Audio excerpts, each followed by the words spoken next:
প্রিয় দর্শক, আজকে আপনাদেরকে দুবাই সম্পর্কে ইনফরমেশন দেব যে কারা কারা বৈধ হইতে পারবেন, কারা কারা কাগজ করতে পারবেন আর কারা কারা কাগজ করতে পারবেন না। আসসালামু আলাইকুম, আমি মোহাম্মদ মেহেদি হাসান, ব্যাপারী মেহেদি অফিসিয়াল চ্যানেলে আপনাকে স্বাগতম।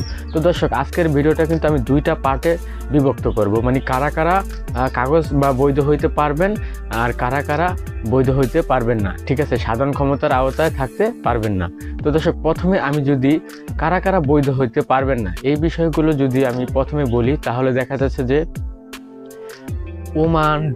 ওমান, তারপর সৌদি, তারপর দেখা যাচ্ছে আরও বিভিন্ন কান্ট্রি থেকে যারা অনুপ্রবেশ করেছে, মানে যারা কোনো ভিসা ছাড়া দুবাইতে প্রবেশ করেছে, এক কথায় আর কি শেষ, যারা কোনো ভিসা ছাড়া দুবাইতে অন্য কোনো মাধ্যমে প্রবেশ করেছে বা ওমান থেকে অন্যান্য কান্ট্রি থেকে যারা প্রবেশ করেছে, তারা কিন্তু আপনার ভিসাটা পাচ্ছে না, তারা কিন্তু দুবাইতে বৈধ হওয়ার কোনো সুযোগ নাই। তবে হ্যাঁ, তারা কি বাংলাদেশে যেতে পারবে? হ্যাঁ, তারা বাংলাদেশে যেতে পারবে অবশ্যই, কারণ বাংলাদেশ দূতাবাস বলেছে তারা যদি আউটপাস করে তাহলে, তবে হ্যাঁ, তাদেরকে কিছু প্রমাণ দেখাতে হবে যে তারা বাংলাদেশি, কারণ হয় ন্যাশনালিটি হোক, পাসপোর্ট হোক, যাই হোক, প্রমাণ দেখাতে হবে যে তারা বাংলাদেশি, তাহলে অবশ্যই তারা বাংলাদেশ দূতাবাস থেকে আউটপাস সংগ্রহ করে তারপর সাবমিট করে তারপর বাংলাদেশে চলে আসতে পারবে।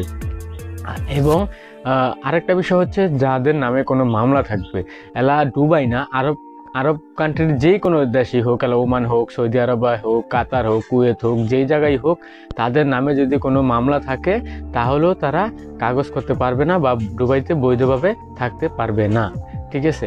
আর আরেকটা বিষয় হচ্ছে আবাসন মামলা, এই মামলাটা থাকলেও তারা কিন্তু দুবাইতে কাগজ করতে পারবে না। তারপর 1 সেপ্টেম্বর থেকে যেহেতু এই অফারটা দেওয়া হয়েছে সাধারণ ক্ষমার, ঠিক আছে, কিন্তু এই 1 সেপ্টেম্বরের পরে যারা মনে করেন কোনো অপকর্ম বা কোনো মামলা খেয়ে যাবে বা দেখা যাচ্ছে যে কোনো রিপোর্ট খাবে, তারাও কিন্তু আপনার এই কাগজ করতে পারবে না, ঠিক আছে।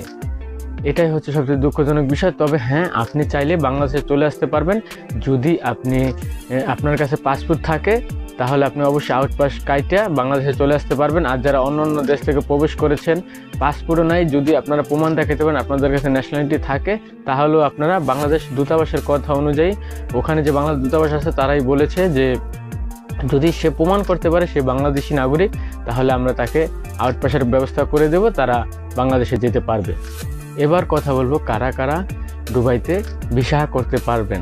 হ্যাঁ, যাদের পাসপোর্ট আছে, ভিসার মেয়াদ শেষ, তারা কিন্তু অনায়াসে, মানে যে কোনো ভিসার হোক, investor visa, work permit visa, যে বিষয় যে দুবাইতে যেভাবে প্রবেশ করে থাকেন, যদি আপনি বৈধভাবে দুবাইতে প্রবেশ করে থাকেন, তাইলেই আপনি কি ভিসা লাগাইতে পারবেন, ভিসা করতে পারবেন। আর আরেকটা বিষয় হচ্ছে, যারা ট্যুরিস্টে গিয়েছিলেন, যাদের ভিসার মেয়াদ নাই, তারাও কিন্তু আপনার এই আওতায় থাকবেন, সাধারণ ক্ষমার আওতায় থাকবেন, তারাও কিন্তু ভিসা করতে পারবেন, কোনো সমস্যা নাই, নো প্রবলেম। যারা বৈধভাবে, এক কথায় শেষ, যারা বৈধভাবে দুবাইতে প্রবেশ করেছিলেন, তারা সবাই কাগজ করতে পারবেন, কোনো সমস্যা নাই।